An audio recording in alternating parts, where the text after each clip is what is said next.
আসসালামু আলাইকুম রহমতুল্লাহি ওবরাকাতুহ। ইন্নাল হামদুলিল্লাহ ওয়াসসালাতু ওয়াসসালামু আলা রাসূলিল্লাহ ওয়া আলা আলিহি ওয়া আসহাবিহি আজমাইন। কাছে দূরে দেশে কিংবা প্রবাসে যে যেখান থেকে দেখছেন এখন টেলিভিশন, সকলকে প্রীতি শুভেচ্ছা ও আন্তরিক মোবারকবাদ জানিয়ে শুরু করছি পবিত্র মাহে রমজান উপলক্ষে এখন টেলিভিশনের বিশেষ আয়োজন রূপায়ণ স্কাইভিলা নিবেদিত সওয়াল জব পাওয়ার্ড বাই 7 রিং সিমেন্ট সহ পৃষ্ঠপোষক জেডএসআরএম।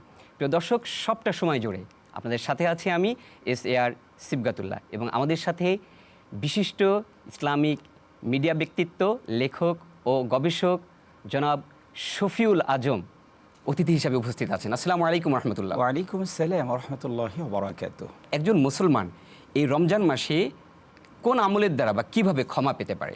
রমাদান মাস মূলত ক্ষমার মাস, আর যে ব্যক্তি ক্ষমা পেয়ে গেলেন সে ব্যক্তি নাজাত পেয়ে গেলেন। এর জন্য আল্লাহ সুবহানাহু ওয়া তাআলা ক্ষমার জন্য দৌড়াতে বলেছেন, ওয়াসারিউ ইলা মাগফিরাতিম মির রাব্বিকুম ওয়া জান্নাতিন আরদুহাস সামাওয়াতু ওয়াল আরদ উইদ্দাত লিল মুত্তাকিন।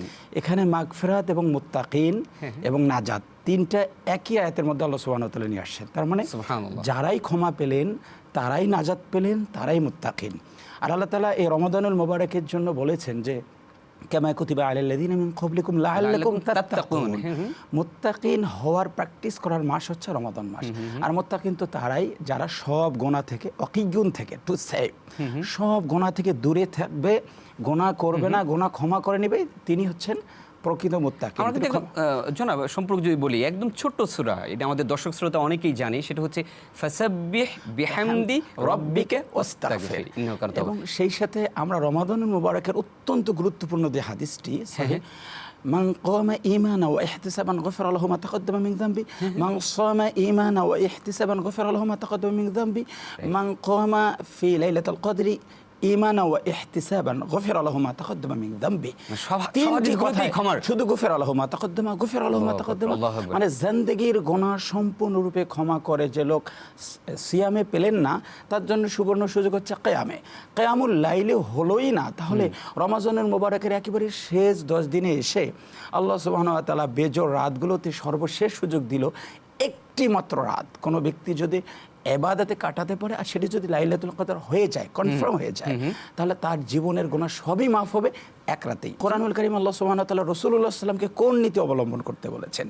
যখন কোনো মানুষ কোনো অপরাধ করেছে তখন রাসূলুল্লাহকে শিক্ষা দেওয়া হয়েছে, ওয়া ইন আকাবতুম ফাআকিবু বিমিসলি মা আকিবতুম বিহি।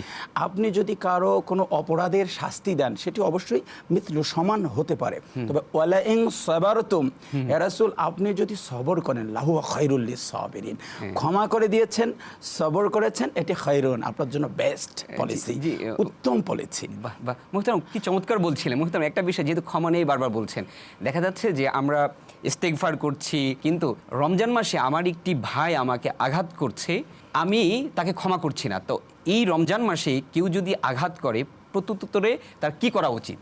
হ্যাঁ, এটি অত্যন্ত গুরুত্বপূর্ণ একটা বিষয়। রাসূলুল্লাহ যেমন একটা হাদিসে আছে যে কেউ যদি তোমার সঙ্গে ঝগড়াও করতে চায়, তাহলে তুমি অন্তত সেদিন বলো যে আমি রোজাদার, আমি ঝগড়া করব না। তার যে আনা সাইম, আমি রোজাদার, আমি তোমার সঙ্গে আজকে কোনো দ্বিধাদ্বন্দ্বে যাব না, দূরত্ব তৈরি করব না, স্পেস তৈরি করব না। তার মানে আমরা কাছাকাছি চলে আসবো, আর কাছাকাছি চলে আসার বড় মাধ্যমটা হচ্ছে ক্ষমা। এজন্য রাসূলুল্লাহকে আল্লাহ তাবারক তাআলা শিক্ষা দিয়েছেন, খুযিল আফওয়া ওয়া আমর বিল উরফি ওয়া আরিদ আনিল জাহিলিন। হে রাসূল, আপনার সামনে অনেক রাস্তা থাকবে, কিন্তু আপনি কোনটা গ্রহণ করবেন? মানুষকে আপন করার জন্য খুযিল আফওয়া, আপনি ক্ষমা করে দেন এবং মানুষকে সৎ কাজে আহ্বান করেন।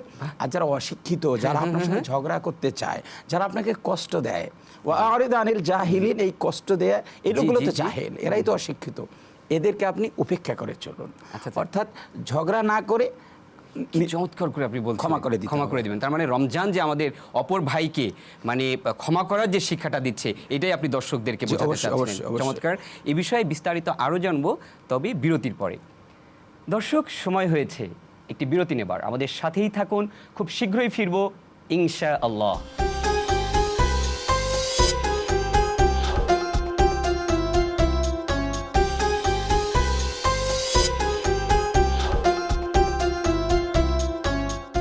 বিরতির পর স্বাগত আরও একবার। দেখছেন রূপায়ণ স্কাইভিলা নিবেদিত সওয়াল জব পাওয়ার্ড বাই 7 রিং সিমেন্ট সহ পৃষ্ঠপোষক জেডএসআরএম। মুহতারাম, আমরা আলোচনা করছিলাম ক্ষমা এবং রমাদান। যে আমরা এই রমজান আমাদেরকে ক্ষমারও শিক্ষা দিচ্ছে, অর্থাৎ নিজে আল্লাহর কাছে ক্ষমা চাইবো এবং অপর ভাইকেও ক্ষমা করে দিব, বিষয়টা এরকম। আচ্ছা, এর বাইরে যে যদি একটু আলোচনা করি, সেটা হচ্ছে এই রমজান মাসে কিছু অসাধু ব্যবসায়ীর দৌরাত্ম্য দেখা যায়। অনেক নন মুসলিম কান্ট্রি, খ্রিস্টান কান্ট্রি যারা, আপনি দেখবেন রমজান উপলক্ষে তারাও ছাড় দিচ্ছে। আর মধ্যপ্রাচ্যে তো পুরো রমজান মাস ধরে বিভিন্ন অফার, যাতে সাধারণ মানুষের কেনার একটা নাগালের মধ্যে থাকে। তো আসলে অসাধু ব্যবসায়ীদের উদ্দেশ্যে রাসূল কি বলেছে, সেটা রমজান মাস হোক অন্য মাস হোক? আসলে আমরা যতগুলো ইবাদত করি এর মূল শিক্ষাটা কি, শিক্ষাটা আমরা কি অর্জন করব, এটা আমরা মুসলমানরা অনেক সময় বুঝি না। রমাদানুল মোবারকের প্রথম শিক্ষা হচ্ছে স্যাক্রিফাইস। এই মাসে আমি না খেয়ে স্যাক্রিফাইস করছি, নিঃসন্দেহে এই মাসে আমি বেশি ইবাদত করে আমার শরীরকে কষ্ট দিয়ে আমি স্যাক্রিফাইস শিখছি। তো রমাদান মোবারকের প্রধান শিক্ষাটা হচ্ছে স্যাক্রিফাইস করতে হবে। তার মানে এই মাসে এসে আমাকে এহসানের পরিচয় দিতে হবে। আমি একজন ব্যবসায়ী, অন্য মাসে আমি 2 টাকা ইনকাম করলে এই মাসে 1 টাকা করবো। হাল জাযাউল ইহসান ইল্লাল ইহসান। আবার আপনি আরো একটি বিষয় বলেছেন, এটা তো এহসানের বিষয়। উল্টো ব্যবসায়ীরা যদি অসৎ উপায় অবলম্বন করে তাহলে কি হবে? আসলে আমরা অনেক ক্ষেত্রে কোরআনুল কারীমকে শুধু মনে করি সালাত, যাকাত, হজ এগুলোর মধ্যে সীমাবদ্ধ, কিন্তু না। কোরআনুল কারীমে আল্লাহ সুবহানাহু ওয়া তাআলা একটা সূরা দিয়েছেন, সূরাতুল মুতাফফিফিন, ওজনে কম দেওয়া সংক্রান্ত সূরা। সেই সূরার মধ্যে আল্লাহ তাআলা ব্যবসায়ীদের পলিসি টোটালি আলোচনা করেছেন। ওয়াইলুল লিল মুতাফফিফিন, সেই সমস্ত ব্যবসায়ীরা ধ্বংস হবেই, ওয়াইল তাদের ধ্বংস, অথবা ওয়াইল নামক যে জাহান্নাম আছে সেখানেই তাদেরকে নিক্ষেপ করা হবে। অপরাধটা কি? তারা ওজনে কম বেশি করে। আল্লাযীনা ইযা তালু আলান নাসি ইস্তাওফুন ওয়া ইযা কালুহুম আও ওয়াজানুহুম ইখসিরুন। নেয়ার সময় সে একদম হিসাব করে নিচ্ছে, কিন্তু দেওয়ার সময় সে কিন্তু খুব কম করে দিচ্ছে। এই যে অসৎ উপায় অবলম্বন যারা করছে তাদের জন্য কিন্তু ওয়াইল নামক জাহান্নাম আল্লাহ সুবহানাহু ওয়া তাআলা নিয়েছেন। শুধু এটা একদম ওজনের সঙ্গেই সম্পৃক্ত তা না। আল্লাহ তাআলা অন্যত্র বলছেন আকিমুল ওয়াজনা বিল কিসতি ওয়ালা তুখসিরুল মিজান, যে যারা ব্যবসায়ী তাদেরকে কিন্তু এই দাড়িপাল্লার যে হিসেবটা, অর্থাৎ এটা মূলত আদাল, সমান করার যে হিসাবটা, তারা ওয়েট করার সময় যেন সমান সমান করে দেয় এবং তারা যেন কারো উপর জুলুম না করে। রাসূলুল্লাহ সাল্লাল্লাহু আলাইহি ওয়াসাল্লাম বলছেন, ওই যে এক খেজুর ব্যবসায়ী আবু হুরায়রা রাদিয়াল্লাহু আনহু, সেই হাদিসের শেষের অংশটা কি, মান গশশা ফালাইসা মিন্না। তার মানে যে ব্যক্তি, এই কথাটা কিন্তু ব্যবসায়ীদের জন্য রাসূলুল্লাহ সাল্লাল্লাহু আলাইহি ওয়াসাল্লাম বলেছেন, যদিও বা রাসূলুল্লাহ সাল্লামের এই অংশটুকু সবার জন্য প্রযোজ্য, কিন্তু মূলত এই শব্দটা রাসূলুল্লাহ সাল্লাল্লাহু ব্যবহার করেছেন ব্যবসায়ীদের জন্য, ওই সমস্ত ব্যবসায়ী যারা মানুষের সঙ্গে ধোঁকাবাজি করে। আচ্ছা, আপনি খুব সুন্দর করেই বলছিলেন। আশা করি ব্যবসায়ীরা এখান থেকে শিক্ষা নেবে এবং তারা সৎভাবে ব্যবসা করবে। আচ্ছা, রোজার নিয়তটা করা কি ফরজ কিনা, আর মুখে করাই লাগবে কিনা? রোজার নিয়ত করা ফরজ না, আর মুখে আসলে অন্যান্য যে নিয়তগুলো আছে, যেমন সলাতের নিয়ত, সেক্ষেত্রেও কিন্তু মুখে বলা ফরজ, ওয়াজিব, সুন্নাহ একটিও না। এটি হচ্ছে রোজার নিয়তটা কি ফরজ নয়? না না, রোজার নিয়ত মানে মুখে বলাটা ফরজ নয়, মুখে বলাটা ফরজ নয়, কিন্তু নিয়ত করাটা তো অবশ্যই ফরজ। সেটা আমি মুখে বলা লাগবে, সালাতেও তো আপনার নিয়ত করতেই হবে। কিন্তু মুখে আমরা যারা নাওয়াইতু নুসাল্লি লিল্লাহি তাআলা যেরকম বলি, হ্যাঁ, এইটা বলা আবশ্যক নয়। আচ্ছা, তো কোনো ব্যক্তি যদি রমাদানুল মোবারকে কেউ যদি এই নিয়ত করাটাও ভুলে যায় এবং সে যে দ্বিপ্রহরের পূর্ব পর্যন্ত তার মনে পড়ে, আচ্ছা আচ্ছা, যে আমি সুবহ সাদেকের পর থেকে আর খাইনি, তো আমি এখন আজকের দিনটা কন্টিনিউ করবো, রোজাটা শেষ করব, তবুও সে এই প্রান্তে এসেও নিয়ত করে বাকিটাকে ইফতার পর্যন্ত শেষ করে সিয়াম পালন করতে পারে। আচ্ছা, একটা বিষয় হচ্ছে, অনেকেই এটা জানতে চায় যে প্রত্যেকটা রোজাই, এটা আমার মানসিক নিয়তি হোক না কেন, এটা আলাদা আলাদাভাবেই তো করা লাগবে। মানে যখন সেহরি খাচ্ছি তখনই তো একটা মানসিক এটা নিয়ত, দ্যাটস নিয়ত। আল ইরাদাতু বিল কলবি, নিয়ত বলা হয় যে অন্তরে শুধুমাত্র ইরাদা করা, ইচ্ছা পোষণ করা।